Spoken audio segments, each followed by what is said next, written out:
जोहार दोस्तों, आप सभी दोस्तों का मेरे चैनल हमारा आवाज में बहुत बहुत स्वागत है। दोस्तों, आज का जो वीडियो है वो मिस्टर प्रभाकर की, जो कि रांची से बिलोंग करते हैं, उनका है। 21-22 जून 2024 2 दिवसीय कार्यशाला के दौरान मिस्टर प्रभाकर तिर्की जी भी उपस्थित थे। उनके द्वारा बहुत कुछ ज्ञानवर्धक चीजों को बताया गया है। उनका कॉन्सेप्ट बहुत क्लियर और बहुत महत्वपूर्ण है, क्योंकि 1850 ईस्वी में नागपुर और झारखंड से हमारे आदिवासियों का विस्थापन शुरू हुआ है, जो कि करीब 150 से 200 वर्ष बीत चुके हैं।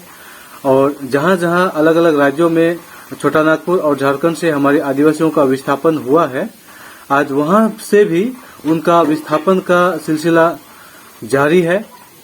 विस्थापन अभी भी रुका हुआ नहीं है, वहां से भी उनका विस्थापन चल ही रहा है। समय समय में पश्चिम बंगाल सरकार द्वारा बहुत सारे कानून बनाकर आदिवासियों की जमीनों को छीनने का जो काम है वो चलता आ रहा है। आज भी आदिवासियों की जमीनों को छीनने का काम चल ही रहा है। बंगाल की धरती पे जितने भी ट्राइबल एरिया हैं, वो सभी 5th शेड्यूल या 6th शेड्यूल के हर एक क्राइटेरिया को पूरा करने के बावजूद भी आज तक क्यों 5th शेड्यूल या 6th शेड्यूल में शामिल नहीं हुए हैं। काफी चिंताजनक और काफी ये रोचक बात है कि बंगाल की धरती पे जितने भी ट्राइबल एरिया हैं, आज तक 5th शेड्यूल या 6th शेड्यूल की सूची में क्यों नहीं आए हैं। ये बंगाल की सरकार की बहुत बड़ी साजिश हो सकती है। इन सभी चीजों को प्रभाकर तिर्की, जो कि रांची झारखंड से बिलोंग करते हैं, उनके द्वारा बहुत बेहतरीन तरीके से समझाने की, बताने की कोशिश इस वीडियो के द्वारा किया गया है। तो आप सभी दर्शकों से अनुरोध करता हूं कि वीडियो को ध्यान से देखिएगा और चैनल में अगर नए हैं तो चैनल को सब्सक्राइब कर दीजिएगा। बगल में जो बेल आइकन दिखती है उसे प्रेस कर दीजिएगा, ताकि जितने भी वीडियो मैं अपलोड करूं आप तक उसका नोटिफिकेशन बहुत जल्द पहुंच जाए। और वीडियो में बने रहिए। चलते हैं वीडियो की ओर। जोहार। इसी बात हम अपने बारे में या अपने क्षेत्र के बारे में बताने की कोशिश करेंगे, फिर हम उस पर जाएंगे। जब झारखंड राज्य का आंदोलन चल रहा था तो हम लोग अपने में व्यस्त थे, अपने आंदोलन में व्यस्त थे, कैसे करना है, कैसे राज बनाना है। और एक लंबा दौर चला, लड़ाई लड़ी गई, हम सारे लोग उसमें इन्वॉल्व हुए। हम लोगों ने स्कूल कॉलेज भी छोड़ दिया, सरकारी नौकरियां भी छोड़ दी। एक ही फोकस था कि किसी कीमत पर राज बनाना है, एक ही फोकस था। और उस समय से लेके आज तक हम लोग लगातार 35-40 साल हो गए, लगातार हम अपने मुहिम में लगे हुए हैं। और इसी क्रम में ये विचार हमारा आया कि झारखंड को बंगाल से क्यों न जोड़ा जाए, क्योंकि हम देख रहे हैं कि बंगाल में जो लोग हैं,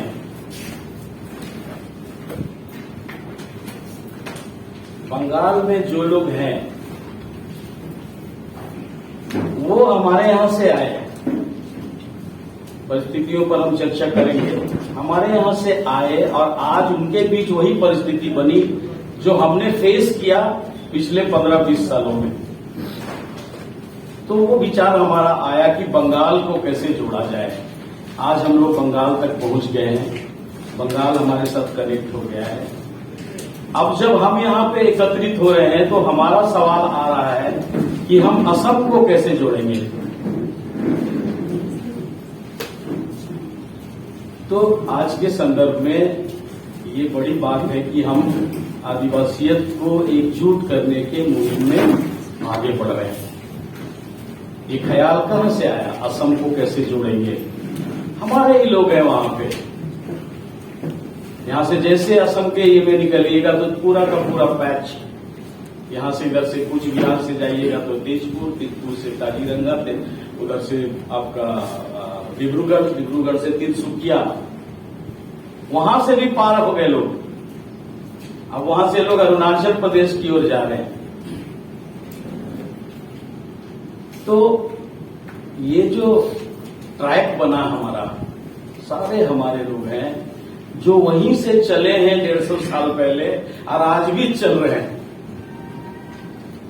आज भी चल रहे हैं, आगे बढ़ते जा रहे हैं, आगे बढ़ते जा रहे हैं, अभी चाइना की तरफ घुसने वाले हैं। तो ये आज का सवाल, बड़ा सवाल है कि हम कैसे लोगों को एकजुट करें। मैं आपको बता दूं, आज 22 जून है। आज ही के दिन हमारे ऑल झारखंड स्टूडेंट्स यूनियन की स्थापना हुई थी और उसके बाद हम लोग 22 जून 1986 से लगातार हम लड़ाई लड़ रहे हैं। हमने एक लड़ाइयां नहीं जीती, कई लड़ाइयां जीती। राज की लड़ाई लड़ी, राज बना हमारा। छोटे छोटे आंदोलन हम लोगों ने किए, छोटे छोटे आंदोलनों में जीत हुई हमारी। इसी विश्वास के साथ आपके बीच में आए हैं कि ये हमारा दूसरा मुहिम है कि इस लड़ाई को शुरू करेंगे तो इस लड़ाई को जीतेंगे। इसी ये के साथ हम बात कर रहे हैं आज। और अब हम आते हैं अपनी बातों को लेकर। थोड़ा सा इतिहास की चर्चा मैं करूंगा। किस परिस्थिति में आप यहां पे आए, कैसे आ गए यहां पे। झारखंड में ईस्ट इंडिया कंपनी झारखंड में आई और उसके साथ साथ उन्होंने अपना रूट तैयार किया। झारखंड से होते होते बंगाल चले आए, बंगाल से, और एक साथ उन्होंने पूरे क्षेत्र में रेवेन्यू कलेक्शन के लिए, अपनी अर्थव्यवस्था को मजबूत करने के लिए ईस्ट इंडिया कंपनी ने काम शुरू किया। और उन्होंने क्या किया, रेगुलेशन बनाना शुरू किया कि कैसे हमको अधिक से अधिक रेवेन्यू प्राप्त होगा। तो 1793 में पहली बार परमानेंट सेटलमेंट एक्ट, जिसको हम लोग जमींदारों को जो मिला परमानेंट सेटलमेंट एक्ट 1793 में, उनको जमीन का असली मालिक बना दिया गया। ये पहली बड़ी भूल थी। यहां भी हुआ 1793 में परमानेंट सेटलमेंट एक्ट, जमींदारों को जमीन का अधिकार दिया गया, मालिक बनाया गया।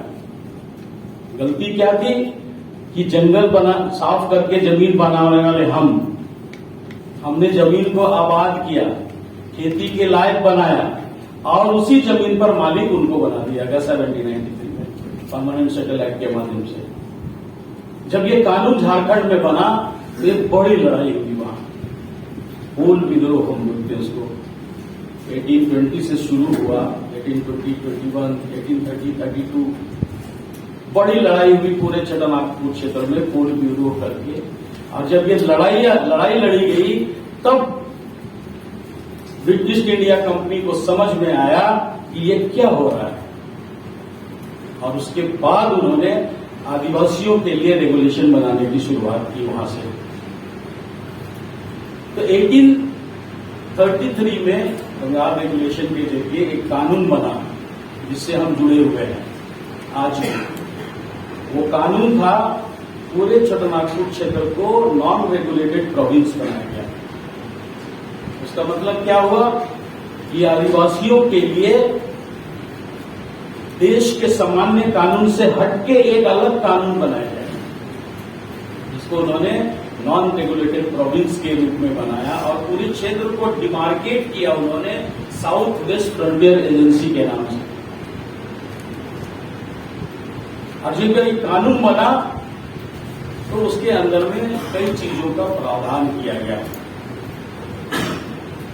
और वही प्रावधान नॉन रेगुलेटेड प्रोविंस बाद में क्या हुआ, जब इंडिया एक्ट 1935 बना। आजादी के पहले कोई कानून नहीं था, पहला कानून बना था इंडिया एक्ट 1935। कॉन्स्टिट्यूशन के बनने के पहले उसी से संचालन होता था पूरे क्षेत्र का। और उस इंडिया एक्ट के अंदर में जो हमारा नॉन रेगुलेटेड प्रोविंस था उसको डिफाइन किया गया। क्या डिफाइन किया गया, एक्सक्लूडेड एरिया और पार्शियली एक्सक्लूडेड एरिया के रूप में।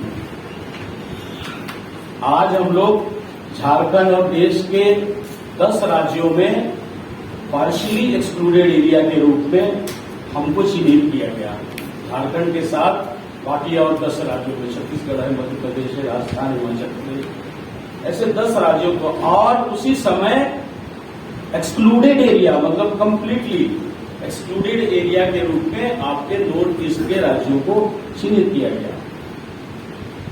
मकसद ये था कि इन क्षेत्रों में आदिवासी समुदाय की एक बहुत बड़ी आबादी थी और उनकी अपनी एक ट्रेडिशनल सोशल सिस्टम था। वो अपने तरीके से अपने समाज को चलाते थे। उसके अंदर में जिस कस्टमरी लॉ की बात हो रही है उसको डिफाइन किया गया था कि हमारे समाज का संचालन कैसे होगा। इसीलिए अंग्रेजों ने उसको कानून का हिस्सा बना दिया, excluded area, partially excluded area. और जब संविधान बना 1950 में, तो उस संविधान के अंदर एक्सक्लूडेड एरिया को 6वीं अनुसूची में डाल दिया गया और पार्शियली एक्सक्लूडेड एरिया को 5वीं अनुसूची में डाला गया। तो हम आदिवासी समुदाय पूरे देश के अंदर में संविधान के अंदर 2 कानूनों से गाइड होते हैं, 5वीं अनुसूची और 6वीं अनुसूची। हम आपको नक्शे में दिखाएंगे कि कैसे हम छूट गए बंगाल के लोग। तो ये पूरा का पूरा जो टेरिटरी है, जो डिफाइन किया गया 5वीं अनुसूची और 6वीं अनुसूची के रूप में, वो विशेषतः आदिवासी क्षेत्रों के लिए किया गया। जहां कम आदिवासी थे उनको 5वीं अनुसूची में डाला गया, जहां अधिक आदिवासी थे या मेजोरिटी में ट्राइबल थे उनको 6वीं अनुसूची के प्रावधान में डाला गया और उसको डिफाइन किया गया कि कैसे ये जो एडमिनिस्ट्रेटिव यूनिट है कैसे काम करेगी, कैसे आदिवासियों के विकास के लिए काम करेगी। उस आर्टिकल का ही नाम है administration of tribal schedule areas and tribal areas, article 244 1 और 2। ये पूरा का पूरा संविधान में डिफाइन किया गया कि एडमिनिस्ट्रेशन ऑफ ट्राइबल एरियाज कैसे होगा। 5वीं अनुसूची में किया गया डिफाइन, उसके डिटेल में अभी हम नहीं। अब उसके बाद से आज तक हम देश के संविधान के अंदर उन दोनों सूचियों से गाइड होते हैं, जिसको 5वीं अनुसूची का क्षेत्र कहा जाता है और 6वीं अनुसूची का क्षेत्र कहा जाता है। उसी से हम आज गाइड हो रहे हैं जो अनुसूचित क्षेत्र के लोग हैं।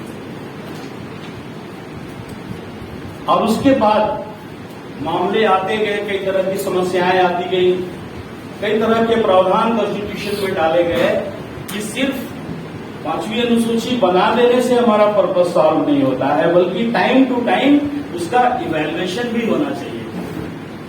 तो संविधान के अंदर में प्रावधान डाला गया आर्टिकल 338 में कि समय समय पर राष्ट्रपति इन क्षेत्रों में कमीशन गठित करके और उसकी परिस्थिति का रिपोर्ट लेंगे।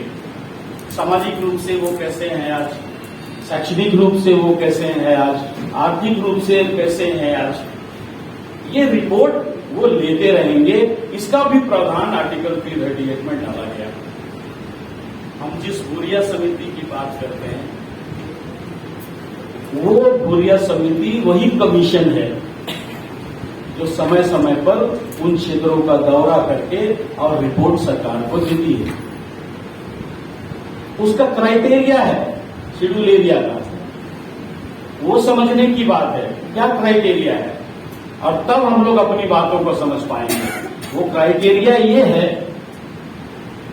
कि किसी भी क्षेत्र को शेड्यूल एरिया बनाने के लिए वहां पे आदिवासियों की आबादी अच्छी होनी चाहिए, मतलब preponderance of the tribal population, अधिक आबादी होनी चाहिए। और क्या होना चाहिए, कॉम्पैक्टनेस ऑफ द साइज, मतलब हम एक कॉन्टिगुअस एरिया में रह रहे हैं, कॉम्पैक्ट है, हम एक ही जगह पे रह रहे हैं in terms of geographical area, एक ही जगह में रह रहे हैं। और क्या है, कल्चरल ट्रेड, मतलब हम सांस्कृतिक रूप से हम कहाँ जुड़े हुए हैं, क्या है हमारी संस्कृति, या हम उसके अंदर में क्या क्या चीजें आती हैं, ये क्राइटेरिया है। और बैकवर्डनेस ऑफ एरिया, वो एरिया कितना बैकवर्ड है। अगर डेवलप्ड एरिया है तो उसमें अलग से कानून बनाने की जरूरत नहीं है। तो ये क्राइटेरिया बनाया गया कि इस क्राइटेरिया के आधार पर आदिवासी क्षेत्रों को अनुसूचित किया जाएगा। उसमें यह भी प्रावधान लाया गया है कि राष्ट्रपति चाहे तो देश के अंदर किसी भी क्षेत्र को 5वीं अनुसूची के अंदर डाल सकते हैं। ये राष्ट्रपति का अधिकार क्षेत्र है। और अगर राष्ट्रपति चाहे तो किसी भी क्षेत्र को अनुसूचित क्षेत्र से बाहर कर सकते हैं। यही है हमारा पॉइंट।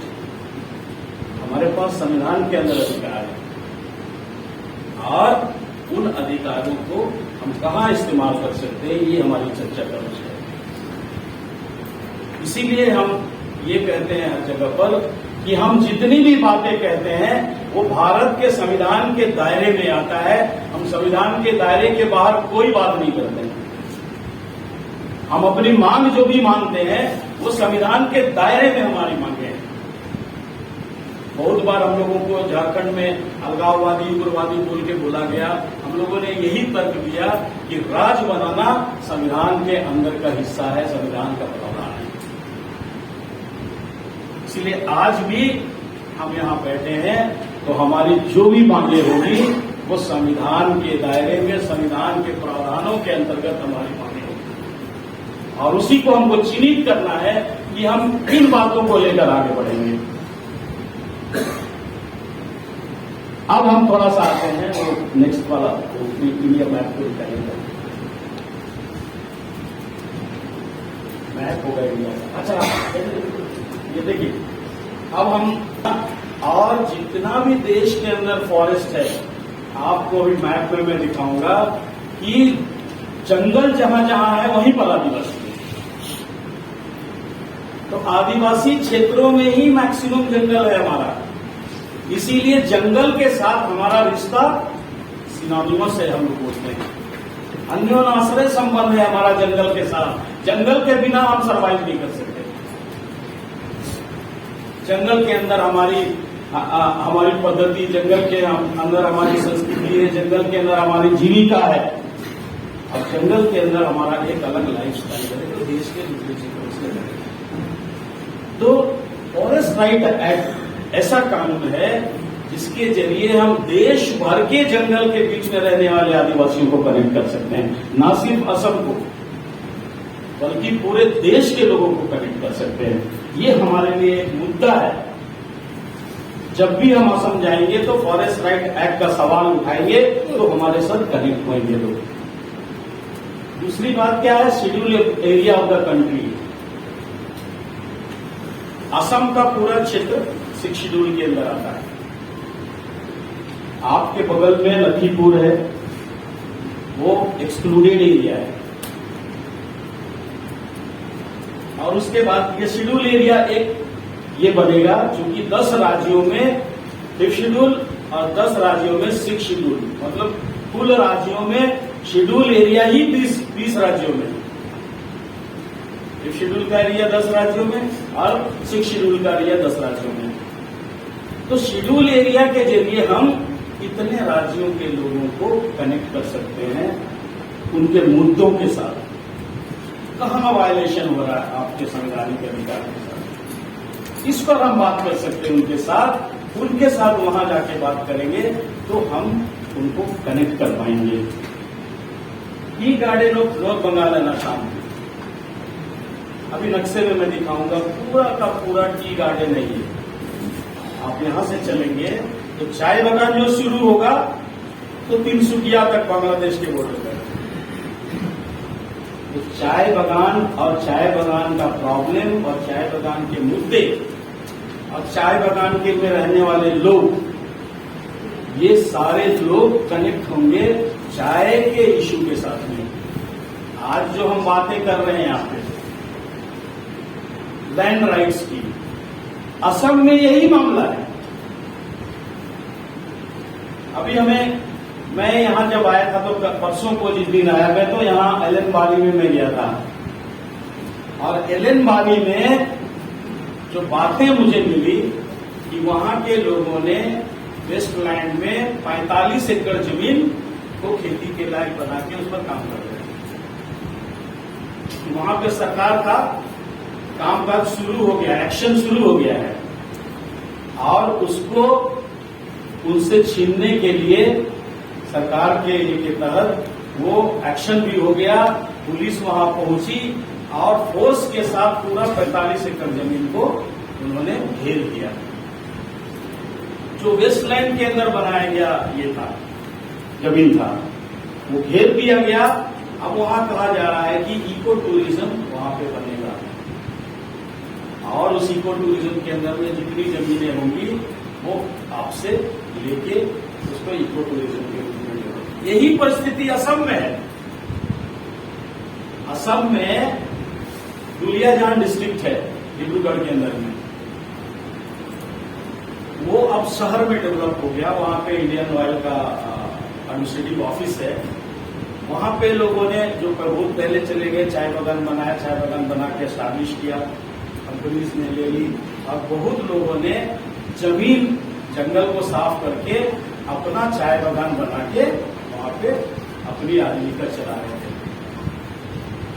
सरकार की पॉलिसी बनी कि दुलियाजान के अंदर में जितने भी सरकार की जमीन पर चाय बागान डेवलप हुए हैं उनको वापस किया जाए, वहां जो लोग रह रहे हैं उनको खाली कराया जाए। तो एक चालाक लड़का था वहां पे, उसने इस पॉलिसी को सुना और अपने जब चाय बागान था अपना उसको उसने उससे पहले बेच दिया। चूंकि वो जमीन निकल जाती उसके हाथ से, पैसे उसको मिल गए। लेकिन अगल बगल जितने भी चाय बागान एस्टैब्लिश किए गए थे उसको पुलिस के बल पे जेसीबी लगा के, बुलडोजर लगा के, खाली करा के उसको पूरी तरह से खाली करा दिया, इवैक्यूएट करा दिया गया। वहां के लोग अब चाय बागान के अंदर नहीं। इसीलिए मैंने कहा कि चाय एक बड़ा इश्यू है। इसके जरिए यहां भी वही परिस्थितियां घट रही हैं, वहां भी वही परिस्थितियां बन रही है। लेकिन कुछ लोगों ने, वो भी यहां स्थिति है, कुछ लोगों ने चालाकी से अपनी जमीन को, मियादी बोलते हैं, अपनी जमीन को उन्होंने अपने नाम पे करा लिया।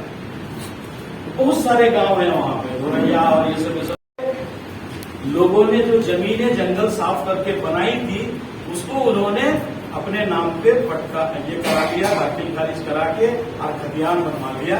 तो वो लोग आज सुरक्षित हो गए। बहुत सारे गांव में लोगों ने करा लिया, लेकिन जिन लोगों ने नहीं कराया उस समय, आज उनकी परिस्थिति बन गई जो यहां बनी। यहां जिन लोगों ने नहीं कराया, जमीन पकड़ के बैठे हैं, इस पर तो हम हैं, लेकिन कोई कागज नहीं है, तो उनके सामने एक खतरा बड़ा हो रहा है। तो इसीलिए मैंने कहा कि चाय बागान एक बड़ा मुद्दा है, इसको लेके हम यहां से लेके तिनसुकिया बांग्लादेश बॉर्डर तक जा सकते हैं। कंसल्टेशन ऑफ ट्राइबल पीपल, इस पूरे ट्रैक में आदिवासियों की आबादी, बड़ी आबादी है। आपके सिर्फ जलपाईगुड़ी में आपकी आज की आबादी है 2011 के सेंसस के हिसाब से आपकी आबादी करीब 7,20,000 ऐसा है आज की आबादी जलपाईगुड़ी की। आप अगर इसको तराई को मिलाएंगे तो बड़ी आबादी है आपके पास। तो एक बड़ी आबादी, आदिवासी आबादी इस ट्रैक में रहती है।